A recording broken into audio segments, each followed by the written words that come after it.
Grabe. Bundok na to ah. Opo, bundok na nga.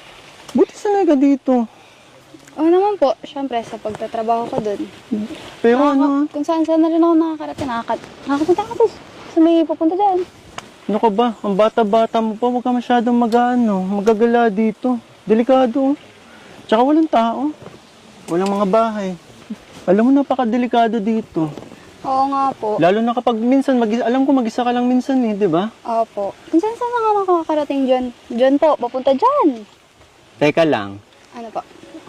Bakit sunod-sunod yung po?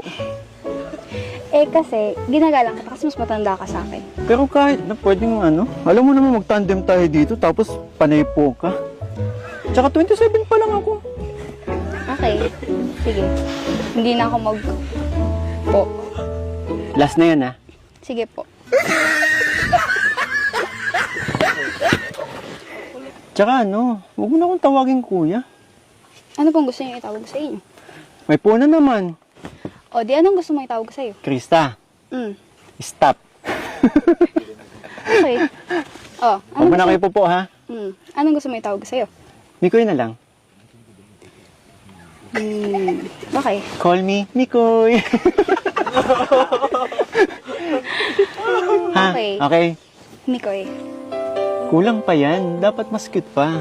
Mikoy. Mikoy. Dapat yung malambing. Sabi mo, bata ka pa, di ba? Oh. O, dapat yung malambing. Mikoy. Mikoy. Basta yun na yun. Malay mo. Pag nasanay ako, kasi Pero, ikaw, sanay pa rin po ako. Sanay pa rin ako na tawagin ka na, kuya. Wag na. Last na yun kanina. Last na to. Okay. Okay? Hindi mo na ako tatawagin, ha? Promise. Siguro. Ayun nga. Nabuksan mo na rin yung topic na bata pa. Ayan nga. About age. Sakto. May ready ako. Wow, ano kaya yan? Ito. Wow naman. Yan ba yung pinagandaan mo? Yan ba yung pinagandaan mo? Hindi ako familiar. Hindi ba? Ito. Magmula nang makilala ka,